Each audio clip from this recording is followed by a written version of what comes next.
Status status అని అల్లాడారుగా.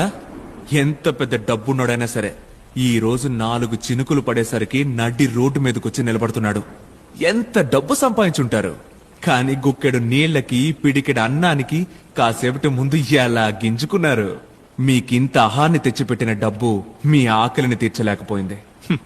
పేద పెద్ద జాతి కులం మతం హై క్లాస్ మిడిల్ క్లాస్ లో క్లాస్ చదువుకున్నోడు చదువుకోనోడు ఆస్తున్నోడు అప్పు చేసినోడు కార్పొరేట్ లో ఉన్నోడు కిళ్ళీ కొట్టోడు రాజకీయాల్లో ఉన్నోడు సినిమాల్లో ఉన్నోడు బంగ్లాలో ఉన్నోడు గుడిసెలో ఉన్నోడు నల్లోడు తెల్లోడు మంచోడు చెడ్డోడు అందరూ సమానమే అని చెప్పడానికి